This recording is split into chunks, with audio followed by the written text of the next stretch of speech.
Hello. Welcome. It is Moscow Mitch Monday. We are your Mitch McConnell Retirement Committee coming at you live streaming here on the Facebooks, telling you what's going on with Mitch McConnell and why he's horrible for our Commonwealth. This is an incredibly exciting show today. Later on in the live stream, we're going to have Congressman John Yarmuth, as I like to refer to him as, the only sane member of Congress from Kentucky.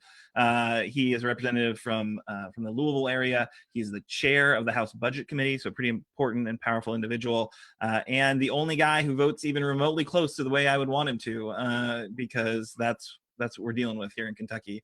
And the exciting thing before that interview is we are going to be having a live, it's live because we're live. So it's going to be a debut of Nate's newest political earworm. We're going to talk about that in a little bit. Mitch, please. But as we like to start every digital demonstration, what is your protest sign say today? And I'm not just talking to my co-hosts who you're going to hear from in a second. I'm talking about you watching right now.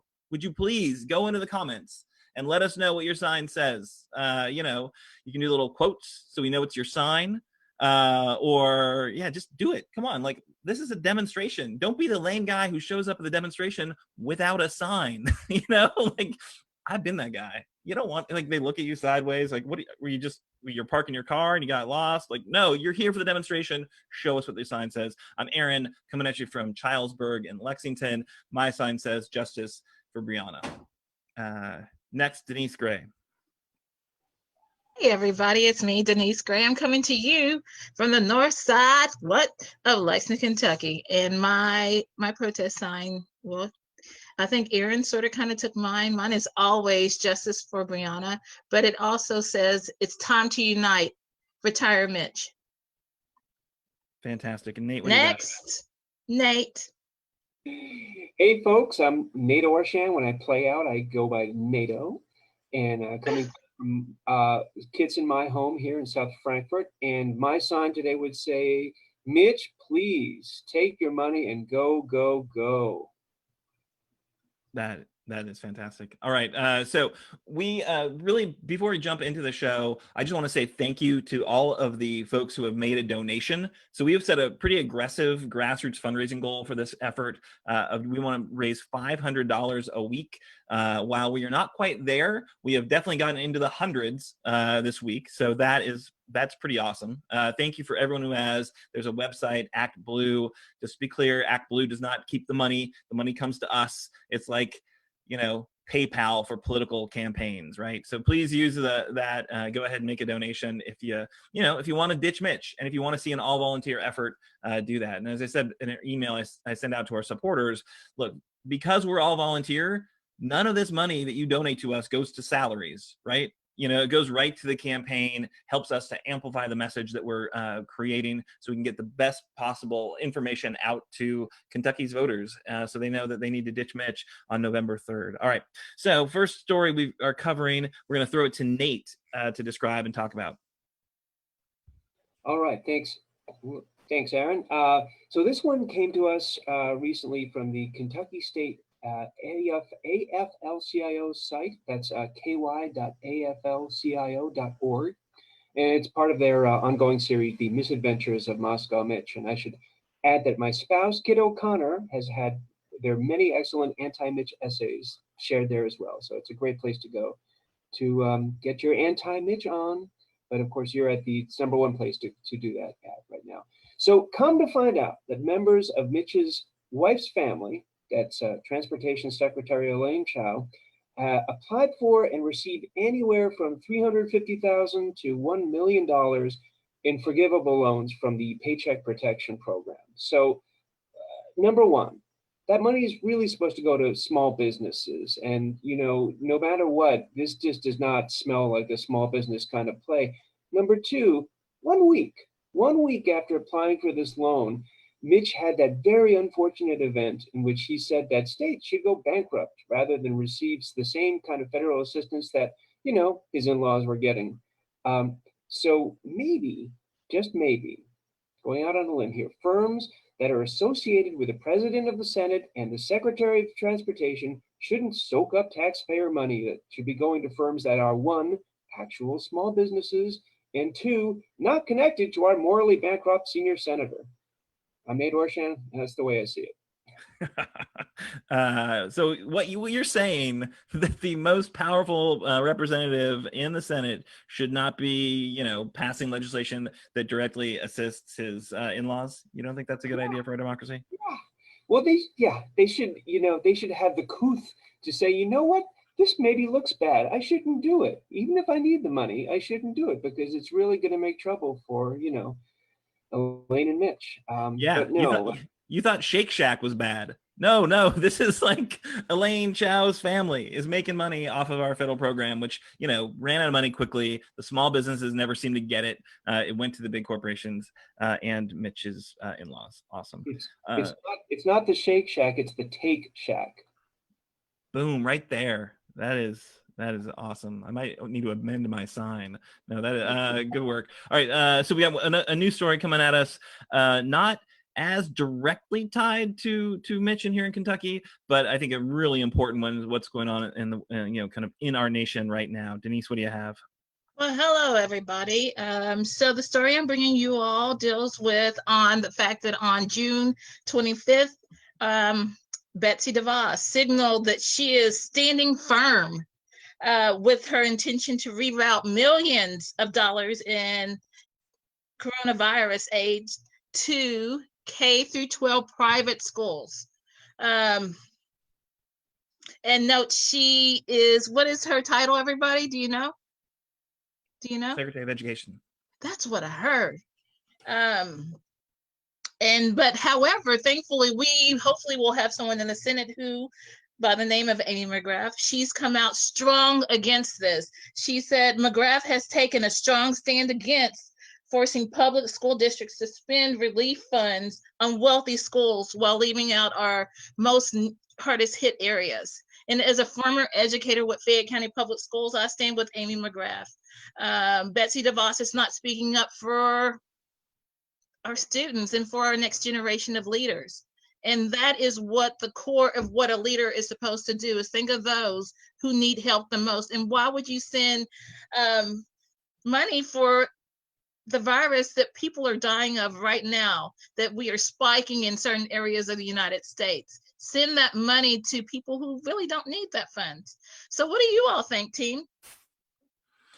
Yeah, I think it's outrageous that, you know, that whole agenda is so naked, right? So Betsy DeVos is there for one reason only. It's to drive this privatization agenda of our schools. You know, the idea that Trump and, you know, and Mitch to some degree is like, you know, we just have to open the schools. We just have to open the schools. If they're not willing to open the schools, we're going to cut funding to the schools. You know, using schools as like a political cudgel is horrible, right? Obviously, and our children are not up for bargaining plate.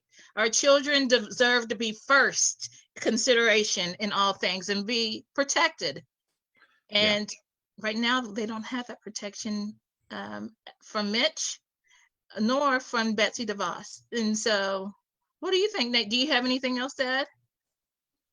Well, I would just, you know, remind fellow Kentuckians that, you know, all these really terrible things that come out of the Trump administration, this is just the latest of many, many, many, many. They're all supported by our senior senator, Mitch McConnell, right? He has just been rubber stamping the Trump agenda, you know, approving, of course, you know, helping the Senate approve appointees and when they get to go through the process and they're not just like temporary. but and also, approving the Trump terrible agenda. So yeah, if you were not for things like the Secretary of Education wanting to, pour public money to private schools, Mitch is not your guy. He does Right. not deserve your support. Exactly, and I agree with you. And we need a leader that will speak up not only for what I call our next generation of leaders, but also for our educators who, I mean, we heard the president say that he wants our schools open. You all, who's thinking of our teachers? Who's thinking of our lunch ladies, our bus drivers? Who's thinking, and then also those children, how are we, there's just so many logistic things that we need to think about and think about intelligently. And right now with Betsy and with Mitch, they are not thinking intelligent, and they're not thinking about the majority, our children and our educators. That's all I have to say. Awesome. Yeah, I think that's powerful. And I think, their number one job, if you're the Secretary of Education, should be to take care of kids, right? Not putting them in harm's way. And I think it's outrageous that, their agenda of what's best for Trump politically seems to be more important than what's best for our children and our teachers. Obviously, everyone, I'm a parent. I've got 2 kids.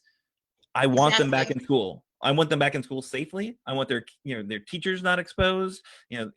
Look at the internet, and you're hearing horrible stories about teachers getting sick, teachers dying. A summer camp where they're outside most of the time had to be shut down because of COVID, right? So, the idea that we know what we're doing is outrageous. And even here in Lexington, there's been, with our child care facilities, there have been clusters, and those right there are most young. So you all, this is bigger than just a candidate. This is bigger. And think about our children, think about our educators, think about the actual families where these children are going home to, who can also, this virus can spread. So there, you all, this is a huge picture that we need to think about and not be so narrowly minded and looking at everything. This is huge, and it can touch every single person within our society. And it should not be a partisan lens. This should just be experts figuring out the right way to do this and working with the school districts to manage it most appropriately, right? Like there should not be a political lens to this. There should not be a political agenda here. So at any rate, moving on, kind of a final story about our friend Mitch. So Mitch is like a political cicada, right? So his cicada life cycle, though, it's not 17 years, it's 6 years, right? So every 6 years, like the cicadas, he comes back, he will talk to us about all the great things he's done for us in Washington, D.C., and then he disappears and you won't see him for another 6 years. Right. So he's on his cicada tour right now. He's talking, to folks here in the Commonwealth about how, he's delivered for them, the resources he's brought to them. And he's hearing, I think, a lot of people who are hurting right now. And I think that's important that he's hearing that. I don't know, how many people he's actually talking to. If you remember back to Nancy Jo Kemper's interview, we heard that to get any FaceTime with Mitch took a $25,000 contribution to his reelection efforts. So who knows how many real people he's talking to while he's here in the state. I haven't seen any notice about, his public availability. I'd like to come up and, show him from a safe distance what I think of his political work. But, what I do know is that, he is not standing up for vulnerable workers. He's got a timeline for the recovery. We've got the CARES Act. Basically, the support for workers expires on at the end of July. To get that additional unemployment benefit after that expires. Mitch has made that his bright line, right? So he's got a couple of bright lines in terms of what he is going to do for us as a nation and Kentucky for his next recovery package. One bright line is there is going to be legal protections for irresponsible corporations. That's what he has said, that nothing happens unless he gets legal protections for corporations that make people sick. And then the second piece is he is not going to do this federal unemployment $600 a week check. He's just not going to do that, right? Which is outrageous because one of those things is not actually necessary. And then the other one absolutely is. He's got his priorities absolutely reversed, unfortunately. And it's up to us to do something about that, right? So I think it's really important that, we put the pressure on him. We'll have a call to action in a minute, but please do everything in your power.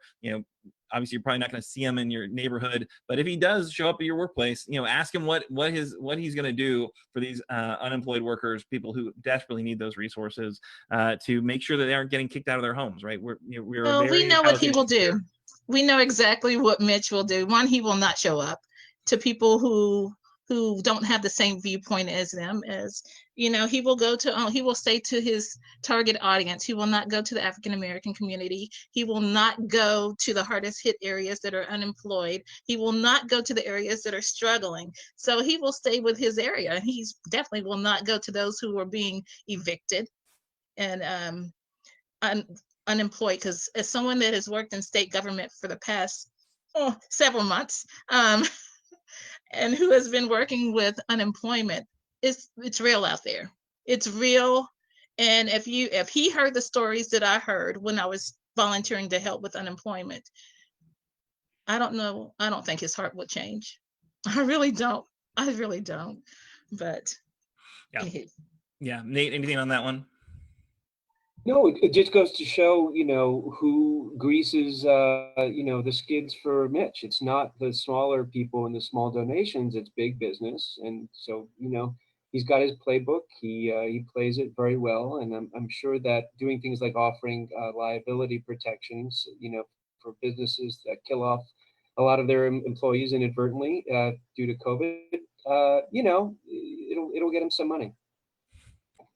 Yeah, that's the cynical but probably accurate take. All right, so this last one, news item, I think is kind of a fun one. So Amy McGrath, obviously, the person who's taking on Mitch. We are the anti-Mitch committee, and so that means we're pro Amy, right? But we're very clear. It is it's not shocking that the anti-Mitch, the Mitch McConnell Retirement Committee likes Amy McGrath. What was shocking, I saw on the interwebs, is that Ann Coulter apparently is now endorsing Amy McGrath, right? So I saw the tweet, and I really couldn't. There's nothing in there that I could fight with, right? It's like it said Amy's a pleasant woman or a nice woman, and that her average contribution is $36, and that Mitch is owned by the cheap labor people. And that all seemed accurate. It's like kind of like the broken clock is right twice a day. I mean, I guess that's. I just can never. I will whatever she's saying. I cannot hear. So. Right. I cannot. It's in a language you cannot understand. We don't speak the same language, so I don't know what she's saying. Maybe she's not speaking to you, Denise. I don't think she's definitely not trying to communicate with you, Denise. But what I dug a little bit because I was so confused by the fact that she would be endorsing Amy McGrath.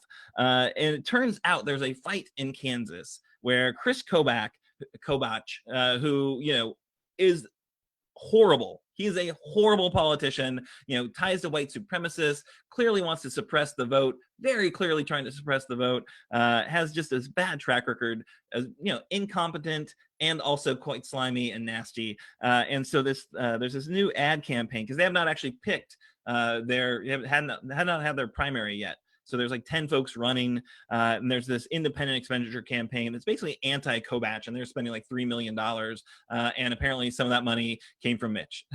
So there is I think, the kind of country club Republicans, the folks who work closely with the kind of business interests, don't like Kobach. They think his kind of ties to white supremacy are a problem in terms of getting elected, and they much prefer the kind of Chamber of Commerce Republican to get the nominee. Some guy, Roger Marshall, I think is Mitch's preferred. And so Ann thinks that the sun rises and set on Chris Kobach. That's like her kind of guy, and so she's really mad that Mitch is meddling in those elections. So that's why that tweet showed up. Just to be clear, it's not that she's had a change of heart.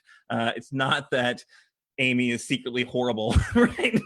It's that Ann doesn't like the way Mitch is playing in that Kansas primary. So at any rate, that's the one that I thought was most interesting. But we do have to move on. We have a quick call to action, and I want everyone to take a minute to make the phone call to Mitch's office. Write down the number right now. He's got to hear from people that unemployment insurance, that $600 a week, needs to continue. The House has passed the HEROES Act. The Senate isn't doing anything right now. They're out of session. They're not even debating any legislation in terms of the next coronavirus relief. So they need to hear from us. So easy, make a phone call. Often he doesn't answer. Often you can't even leave a voicemail. So if that happens, just go to Facebook and make a note on one of his comments on his Facebook page. Just add a comment there and let him know that we need that unemployment insurance to continue. All right, so that's the call to action. And then I think we're going to bring on Sandy right now. This is really exciting. So that we have a committee, right? It's right there in the name. It's the Mitch McConnell Retirement Committee. And in that committee work, we have people who don't show up on our show that often, but are doing important work. And Sandy is one of them. He is our voter registration chair for our committee, and we're excited to have him on now talking about his efforts.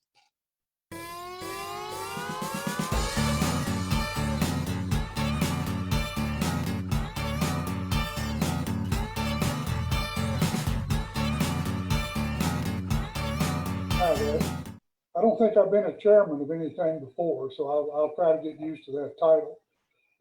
My name is Sandy Downs. Again, for those of you that don't know me, I know a lot of you. There's probably a fair number out there that I don't know. What I'm here for is to talk about the voter registration solicitation by mail. I'm using some notes, so if I look down a bit, don't be too distracted. I won't be sure I get everything right. I'm going to discuss this idea very briefly, and I want to make kind of an elevator pitch, I think, as to why I think it's a good thing for certain people to involve themselves in. It takes there's all kinds of things that are important, and I think this is one of them.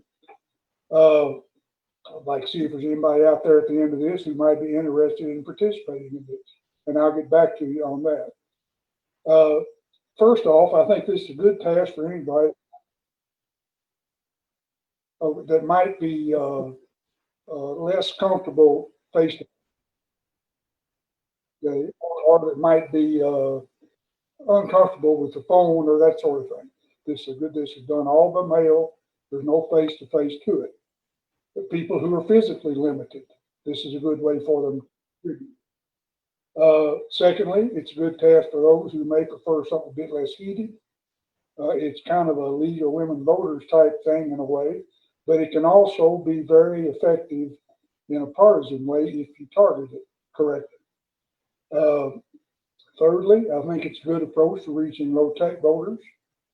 These are the type that prior to COVID-19, we did a lot of work with door-to-door, a lot of work with tabling, activities like that, which right now are pretty high-risk things to be doing. So this is a good alternative. This is all possible because of a couple of website organizations called Map to Vote, and there's an associated organization. I think they're part of essentially the same organization, Register to Vote.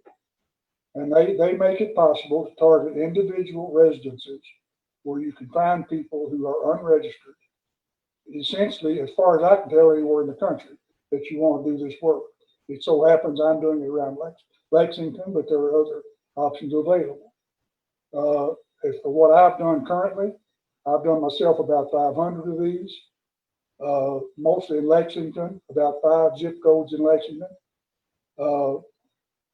As far as prospective people who might participate in this, I've been in contact with the People's Campaign, with the KFTC, with the Amy McGrath campaign, with a couple of people in Frankfurt, 1 or 2 in Lexington, 1 or 2 in my old hometown in Montgomery County. Now, at the moment, all those things are kind of pending, but that's sort of where it's at. We got plenty of room for everybody. I get estimates from these organizations that even in just Kentucky alone, there are something like about 175,000 possibilities for this. Now, I might reach 1,000 with any luck. that leaves a whole lot of them still out there. If you know anybody might be interested, I'll put this up. I don't know, Ken, you may have already done this, but I'll throw this up just in case. I can't exactly see what's on the screen.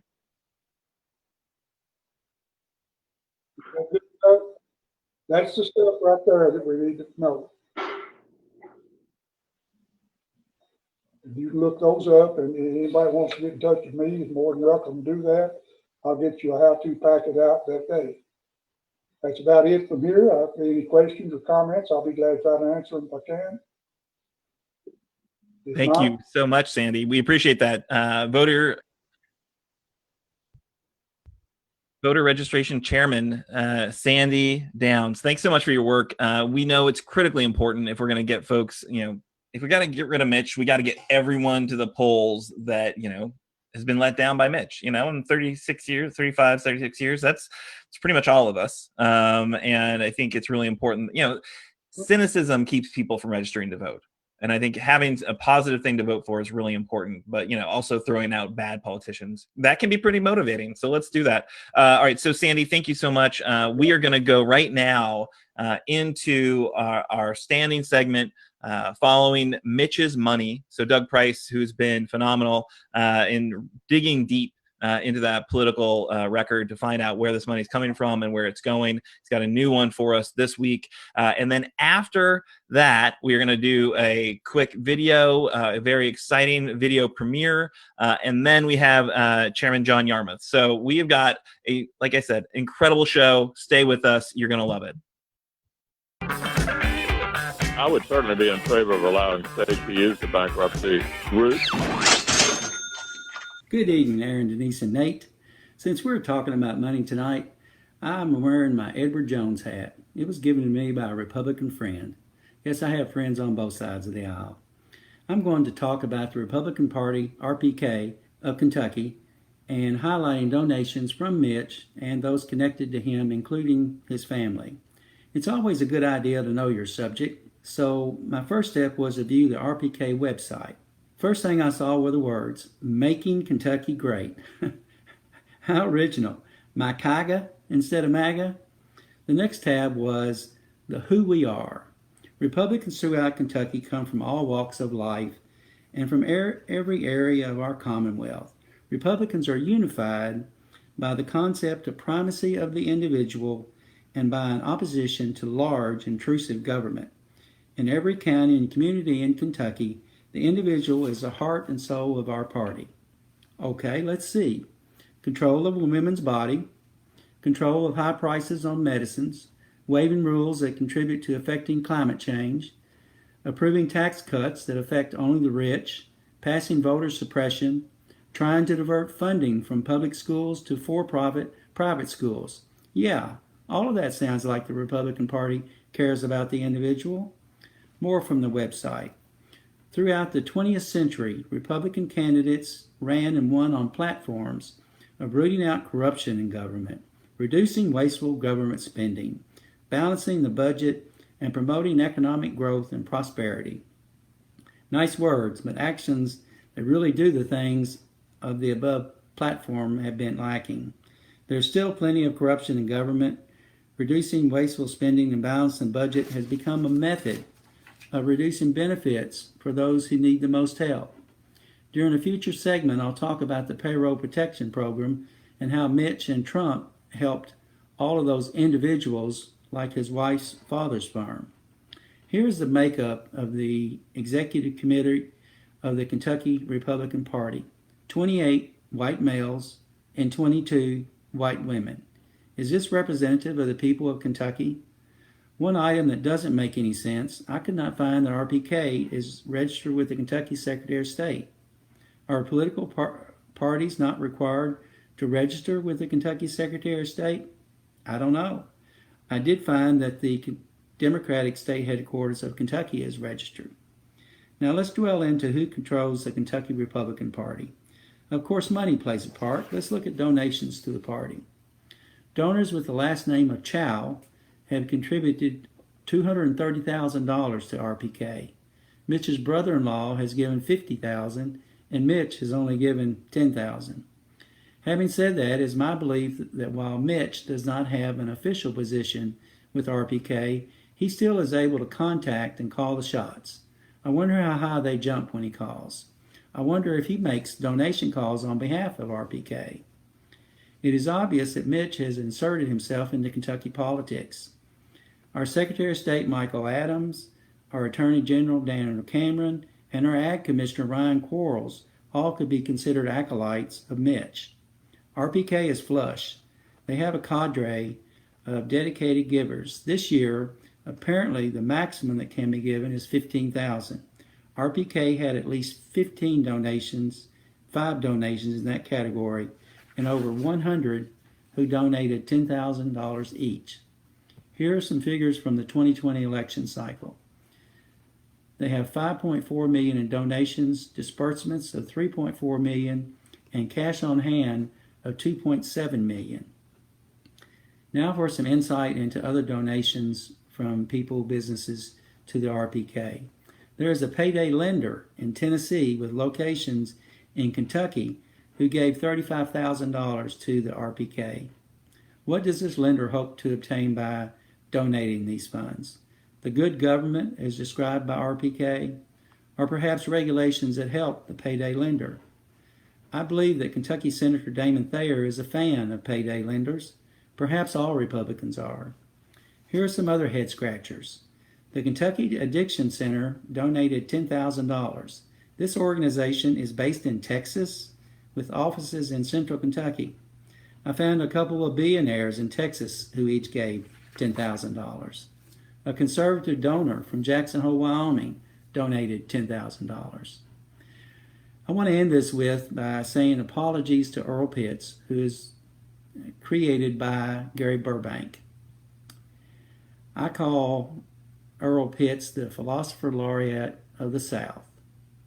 This is Earl Pitts, American. You know what makes me sick? You know what makes me want to spit a tobacco chew 40 feet from where I sit to hit the side of the barn right in the middle of that Texas gasoline sign? It's those mamby-pamby politicians who always come out about election time. Well, I saw Mitch McConnell on the television the other day talking about giving money for this and that. Wake up, America. We don't need politicians like Mitch giving us a little bit of that Washington money. Really, that's our money, ain't it? Trying to buy our votes. And at the same time, asking people to stuff money in his pockets in order to get reelected. We need to send him a packing. I told Pearl the other day that some people say Mitch looks like a turtle. Well, to be quite honest, that is an insult to all turtles. I think that Mitch is just in pain. He has a constipation problem. Maybe somebody can send him some prunes at his office in Lexington, and that will help him move things along like the 395 bills from the House. That might actually help us. I'm Earl Pitts, American. Pitts off. Folks, I agree with that sentiment. Mitch, please take the money and go. It is time for us to retire Mitch on November 3rd, 2020. Back to you, Aaron, Denise, and Nate.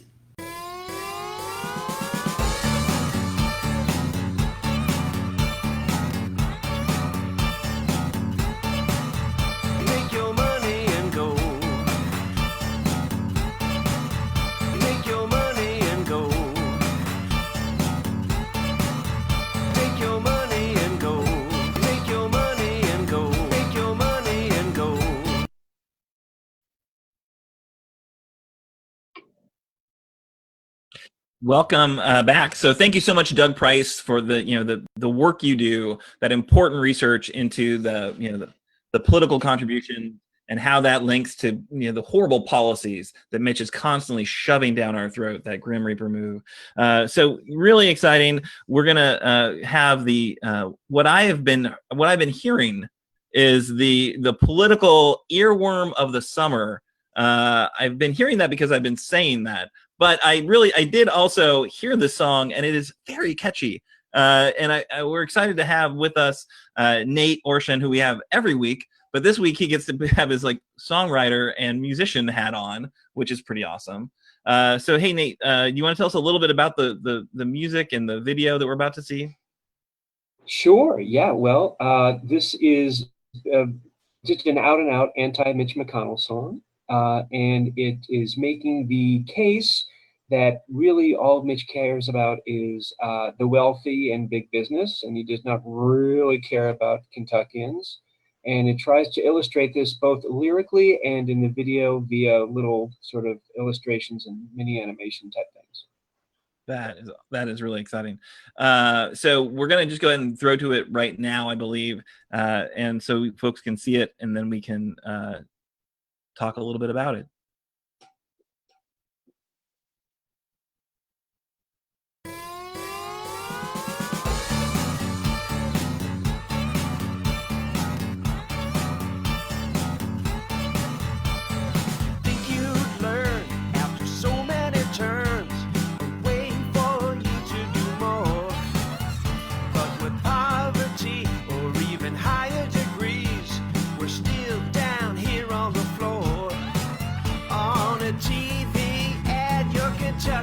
Tough, but the bluegrass state gonna call your bluff. Mitch, please, Mitch, please, Mitch, please, take your money and go. Mitch, please, Mitch, please, Mitch, please, take your money and go. And you used to fight against cash-in campaigns. You said it was for the best. You ask big business to make it rain and fatten up that old war chest. Well, we see you so good taking care of yourself while you're throwing down crumbs on the Commonwealth. Mitch, please, Mitch, please, Mitch, please, take your money and go. Mitch, please, Mitch, please, Mitch, please, take your money and go. For all the millionaires from nearly everywhere, you're the best friend they ever had. And you made your way to where the rich folks play, thanks to your wife's rich dad. While our bluegrass keeps on getting worse, the only thing you care about's a big fat purse. Mitch, please, Mitch, please, Mitch, please, take your money and go. Mitch, please, Mitch, please, Mitch, please, take your money and go. Had your chance to help our state advance, but the only Paris that you love is back in France, and it's only big money that'll make you dance so groovy. And even when you try to do something good, we get Russian mob money from a Moscow hood. You're like a two-bit villain from a Hollywood B-movie. They had back lung disease, so they came to D.C. to try and get them some help. But all you could find 2 minutes of your time pretending that you care for their health. Well, they weren't well dressed, so they weren't so lucky. Now you've run out of time to help Kentucky. Mitch, please, Mitch, please, Mitch, please, take your money and go. Mitch, please, Mitch, please, Mitch, please, take your money and go. Mitch, please, Mitch, please, Mitch, please, take your money and go. Mitch, please, Mitch, please, Mitch, please, take your money and go.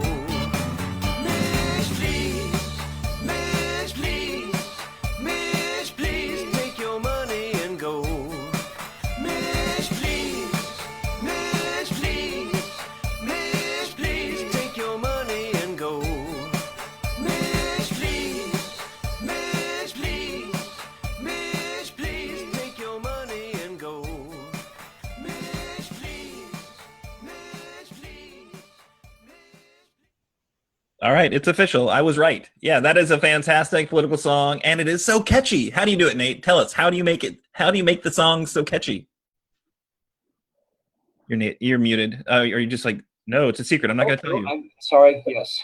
Step one, always unmute yourself. No, I think in general, I was very influenced by artists like, the Beatles and these kind of classic rock kind of FM artists. And it's always about a hooky chorus, something that's kind of singable and you can repeat it over and over again. So I kind of start there and then build out from the rest. But of course, it was kind of a top-down song because I knew it had to be very anti-Mitch. So I was writing with an agenda. Yeah. And does Matt Jones know that you stole his book title? He will tomorrow. That's fantastic. He should pay you money, right? So you're basically, a little bit of advertising his book. But that is a fantastic song. And tell Nate, so this is not your first, rodeo in the political songwriting, world. What else have you done? Yeah, so I've my spouse and I moved to Kentucky a couple of years back from Burlington, Vermont. So we're not, spoiler alert, we're not native Kentuckians, but we are fixing to die here. So there is that, but back in my prior home, I did write a couple of songs for the mayor of Burlington. That was Moreau Weinberger. And he ended up winning both times I wrote the song. So, connection, maybe. And of course, how can any songwriter who cares about politics not at least have one or two songs against our president? So I have a few of those sitting on my website too, natosongs.com. natosongs.com. Check it out. Fantastic. Well, thank you so much for sharing your gift with us, with the world, with Kentucky voters. We are coming at you however we can, right? So it's like we want to give you the talking points, we want to give you the news, we want to give you the catchy songs, whatever it takes to get rid of Mitch McConnell, right? We'll do it all. At any rate, so we are super, super thrilled now to have joining us tonight is the representative from the Louisville area, John Yarmuth. John is joining us from Louisville, where he is tonight, because actually the House is not in session right now. They're on recess. He was first elected in Congress in 2006. When the House flipped, he became the Budget Committee chairman just 2 years ago. And his first time ever on the Mitch McConnell Retirement Committee, Chairman John Yarmuth. Welcome to the live stream. Well, thanks very much, Aaron. It's good to be with you. I've enjoyed watching the few minutes of the show up till now, and glad to be with you. Certainly, very much in accord that your mission is noble and pure, and we need to get everybody we can involved in that. Absolutely. Thank you so much. And as we start every interview, every show, what does your protest sign say tonight? I think it would say, many millions are waiting on Mitch. Where is he? Nice. Nice. Oh, I like awesome. that. Awesome. I like that a lot. Cool. So we got some folks queued up to ask you questions. I think Denise is going to ask the first one, Sure. and then I'll be back in a second for another one. All right. Hey, Denise. Well, hey there, sir. My first question is, what is it like to be, well, right now you all Democrats are in the majority in the House. How does atmosphere differ from being in the majority versus being in the minority? Oh, wow. Well, I'd spent my first two terms in the majority, both of which, well, first one with George Bush as president, then with Barack Obama as president. So my second term, we actually had the House, the Senate, and the presidency. And that's the term in which we passed the Affordable Care Act. And Dodd-Frank. So we were actually able to accomplish some really important things. We lost the majority in 2010. So from then until 2018, we were in the minority. And being in the minority in the House of Representatives, it absolutely sucks. It really does. I mean, you are powerless. It's frustrating. All you can do at that point is to scream and protest and try to, with the limited opportunities the minority has in the House, force Republicans to take some uncomfortable votes, but that generally doesn't make any difference. My Republican friends, most of whom now who are in the minority in the House have never been in the majority. I mean, in the minority, and they are seeing or experiencing that same level of frustration. The difference between being in the minority as a Democrat and being in the minority as a Republican in the House is that Republicans aren't as frustrated because they never have any legislative agenda to begin with.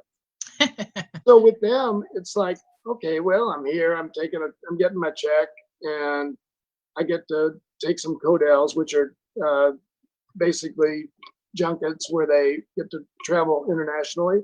And so their life is fine. For Democrats in the minority, it was very frustrating because we have actually policy agendas that we would like to accomplish, or at least move in the right direction, and we're never able to do that. So in the Senate, it's different because of the 60-vote rule in the Senate. If you're in the minority, you still have assuming you don't, you have more than 40 votes, you have the opportunity to be very effective legislatively. And of course, that's where Mitch was actually his most powerful and his most subversive, when he was a minority leader and could basically make sure that nothing that the Obama administration wanted to do could ever get done. And so one of the interesting potential issues moving forward is if we're able to take back the Senate and the White House, which right now I would say we have a good chance of doing, there's going to be incredible pressure on Chuck Schumer, assuming he becomes majority leader, to end the filibuster, to end the 60-vote rule. And I think there's considerable justification for doing that. And you can see how scared Mitch is of that, because he was warning Democrats against that last week, saying, oh, if you take the majority back, you shouldn't do that. You better be careful. Well, he knows why that's important, because that would emasculate him as minority leader. So it'll be a very interesting time to be in the minority in the Senate if we take back the majority.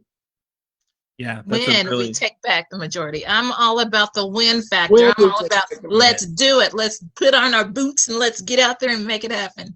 That's right. And it's not that being in the majority in this environment right now is not frustrating, because we have passed, I think the number is close to 400 bills so far in this Congress, many of which were bipartisan, and they're sitting on Mitch's desk.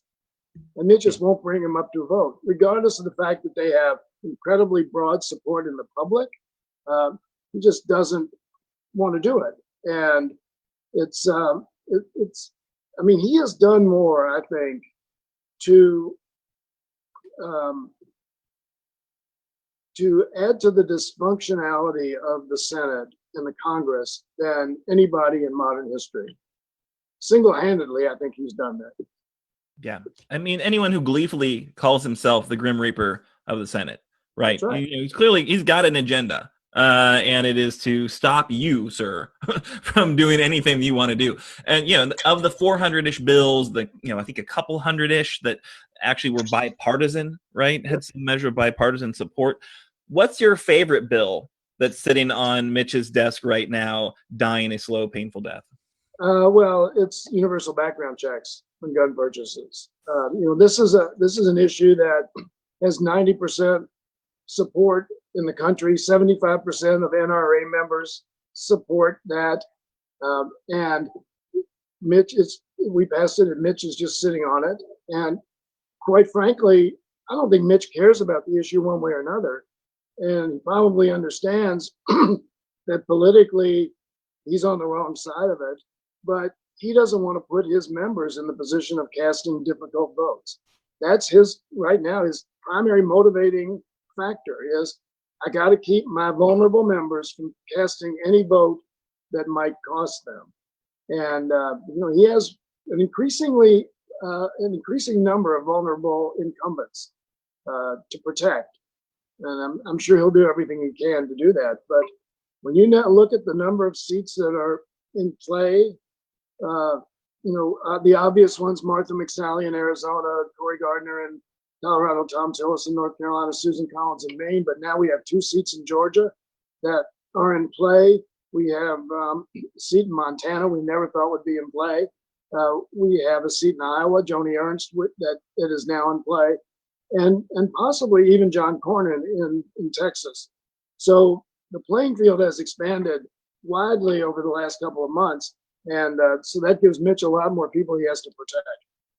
Right. So obviously having a really, a well-run campaign here in Kentucky is going to be huge in terms of, like the analogy I like is Sauron's eye, right? Like it can't look everywhere in Middle Earth at the same time. So if we can keep, Right. Him forced on having to actually defend his own seat, that means there's a lot less money and time. Well, that's right. I mean, yeah, that's a horrible bit of negligence on my part. I forgot to mention his. Yes, you did. Yeah, and the polls, the only polls that have been done show the race virtually a dead heat between him and Amy McGrath. The question is going. I think if Trump weren't on the ballot, then I think the race would be I'd give Amy a really good chance of winning. Question's going to be is how strong is that ballot dynamic going to be with Trump on the top of the ticket. Now, the good news is the one poll that's been taken in Kentucky on the presidential race had it 55-39 Trump over Biden. Well, he got 62% in 16 in Kentucky. It's down to 55 if the poll's accurate. If he gets down a few more points and the race becomes a 6-7 point race in Kentucky, then Amy's right in the ballgame. And I mean, she may be anyway. I don't know. It's hard to tell how the Trump factor is going to play. But it's the same issue in Kentucky as it's going to be anywhere in the country. It's going to be whose voters turn out is going to win. And we have to do everything we can to turn out our vote because we've seen what's happened in some parts of our state in northern Kentucky and the governor's race and in eastern Jefferson County back in 2018, and then again this year with Karen Bird's Senate victory, and as well in the governor's race. We flipped a lot of Republicans in Kentucky, and suburban Republicans are moving toward Democrats. So if that trend continues and Trump's margin narrows in the state, then we can win if we get the right turnout. And we showed, Louisville, when Louisville turned out in 2019 and got 105,000 vote margin for Andy Beshear, that basically won the race, and we'll need to do that again. Right. So that means that our Democratic nominee for Senate needs to get out there in Louisville and reach that population. Absolutely. Mitch is very, very unpopular in his home city. Oh yes, he is. And he's certainly very, very unpopular with Black voters who comprise about a quarter of the vote in Louisville. And he's famously said he would never campaign west of 9th Street, which was a direct, it was obviously a show of great disrespect for Black voters, but it was also a pretty cold and calculated assessment of where he has to rely on for his votes. And I mean, he is a calculating politician. There's no question, one of the best. But we have the opportunity, I think, to take him out this year. And unlike most years, Amy's going to have all the money that she needs to compete with Mitch, and that's not been true of most of his opponents. That's great. Denise, do you have a question? So we more than likely we will have mail-in ballots absentee ballots. I'm like, what do you suggest? Do you have any suggestions for how we can help get out the vote this time around in November? Well, I think what we probably need to do is, I don't think there's going to be any question about motivation. I think voters are going to be very motivated to vote. I think we need to do a better education campaign. I thought the ballots were pretty clear in terms of explaining what you had to do.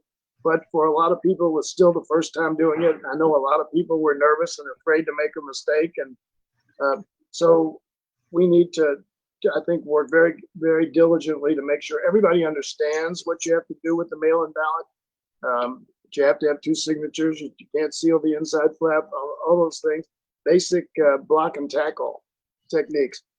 But,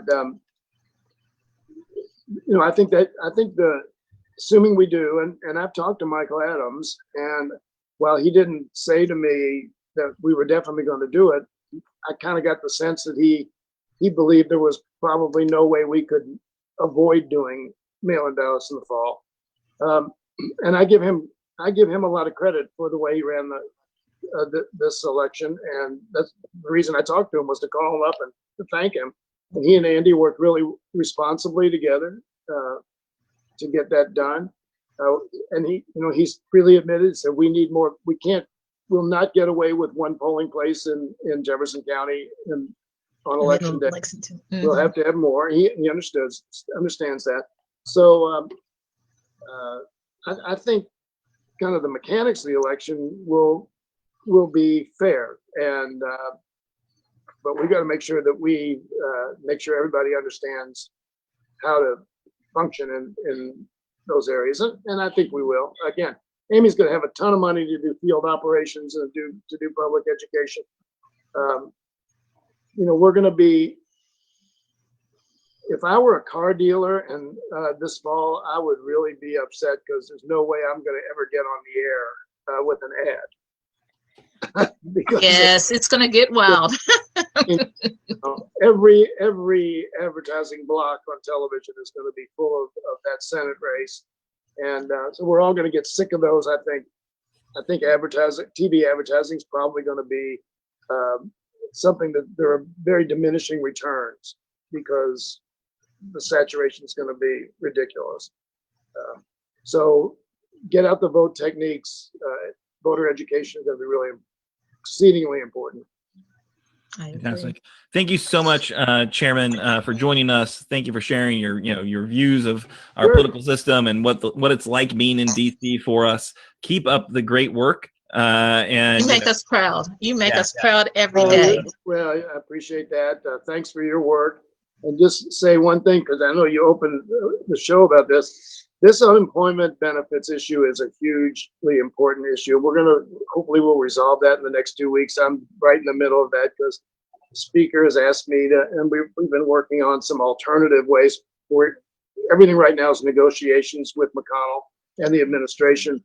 But I think they understand that they can't just say, no, we're going to shut off unemployment benefits on July 26th, because it can't happen. There are 35 million Americans still on unemployment, and the cost of the economy would be absolutely devastating if we cut those benefits off. So we're going to be fighting like hell for that, and I just love it that Mitch is under so much pressure to change his mind. Yes. Excellent. And well, one more thing before you go. One more thing. Also, you all should consider just, student loan debt. If y'all helped us, this generation out that is swarming in student loan debt, we will be able to buy houses. We will be able to just throw money into the economy. Think about that, sir. Well, I would tell you, we had moratoriums in the CARES Act on Yes. payment of student debt, which is, it's not the big step, but it's a small step. If we take back the Senate and we win the White House, that's going to be a very important discussion in the next Congress. Yeah. Yes. I guarantee you that, along with reparations and living wages and a lot of other things that we've never gotten serious about. There will be serious deliberations on those next year. Yes, well, we're ready to get serious. We're ready to get out there and vote. We're ready to get out there and make the minority in the Senate the majority. Yeah, absolutely. We're going to retire Mitch or demote Mitch, one or the other. We are definitely going to keep him out of our hair in a significant way as possible. Exactly. Thank you again, Chairman Yarmuth. Keep up the great work, and good luck back there. Absolutely. Yes. Thanks very much. Thanks to everybody. All right. Bye, sir. Good being with you. Bye. All right, so we are, I think, moving in to our next segment, which is really just kind of wrapping things up. So I wanted to just say thanks to all the viewers. We have a really exciting show coming up next Monday. So the Bluegrass Activist Alliance, I think Julie Martinez of the Bluegrass Activist Alliance is going to join us to talk about their great work here in Lexington. We're also going to have Celis Wilder joining us, talking about the whole progressive political universe here in Kentucky and how we should be supporting it and growing it and making it as powerful as possible. Also, just had a bit of a chat with Dan Wu, who is the owner of Atomic Ramen. And he has been out doing a lot of really impressive organizing because his restaurant's closed down, unfortunately. So he's been doing a lot to just kind of, advocate for folks in this kind of food employment system. And I think we're going to have him on as well. So it should be a I really want great. some ramen right now. I'm like, that sounds delicious. Good. So good. Carry on. And yeah, so that's pretty much it. I do hope that everyone takes a minute, throw us a little bit. We're working hard for this. It doesn't have to be a huge contribution. It doesn't have to be the Mitch McConnell $25,000 so you get 5 minutes with us. Although if you give us $25,000, you can pretty much, move into our houses if you want or something. Like, I don't know, like we're as much access as you want for $25,000. But what we really do need is the small contributions, 5, 10, 50. We're seeing a couple of folks who've donated a few times, which that's really exciting. Thank you so much for being committed to our work. But please do whatever you can do. It absolutely helps out. And then I did want to just say really quickly, thanks to my co-hosts. So Nate, amazing music, amazing video. Go share that thing, everybody. It's really, really powerful and fun. And Please. Mitch, please. And Denise. So I just wanted to say how much it's been a pleasure working with you on this broadcast live stream, and thanks for all the energy you bring to it. But guys, it's been another Moscow Mitch Monday. What do we think? I think today was great. I'm so motivated to get out there and, get Amy McGrath elected. Get other, we also have a congressman in my area, 6th Congressional District, that I'm also thinking about. His name is Josh Hicks. What? So tell us more about this Josh Hicks. Do you have anything coming up that you'd like to tease right now? Oh, thank you. I never even thought of that. Tomorrow I will be having a live conversation with Josh Hicks. It will be on his congressional Facebook page. We will be talking about systemic racism. We will be talking about the past several months events, and actually historical events, because it's not just the past 2 months that this has been happening. America has a long history of racial disparity, and I'm thankful that Josh Hicks wants to talk and get to the nitty gritty of the issue, that although he may not live with the prejudices I am faced with every single day, he's willing to understand it. And I'm thankful that Josh Hicks and Amy McGrath are open to listening to points of views that they haven't lived through. And that's all that we can ask from our leaders, is to listen and to internalize and to go out there as leaders to make a difference for those communities. And I'm thankful for those too. And I'm ready to talk about it. I'm ready to be about it. And I hope to see you all tomorrow night. I think it begins at 6:30, I believe. And it's only 30 minutes. I could be wrong. So double check that time on his page. That's awesome. Yeah, Josh is fantastic. So he won his primary going away. He's the nominee. He's going to, I think, have a great run at Andy Barr. And I think that, he's got an amazing commitment to, kind of justice issues. Even the guy who was a, sheriff's deputy, right? Not really the CV for somebody you think like, oh, he's very enlightened on these issues. But And also there's a video of him that was shared by, what organization was Now that? This, I think it was Now This. Now This. Yeah, where even before 2 years ago when we met maybe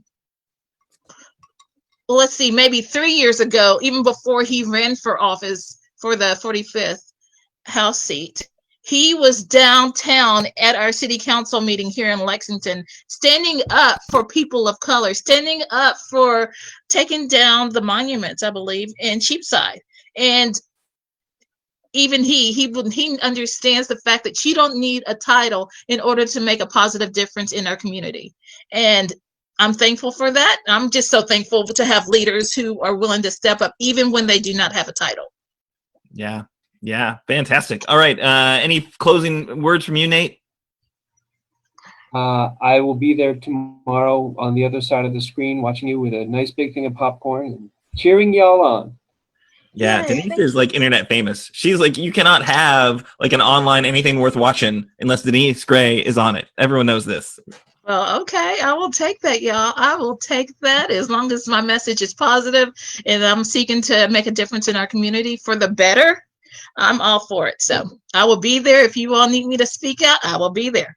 All right, you folks have a great night. Thank you so much for tuning in, and we'll see you next week.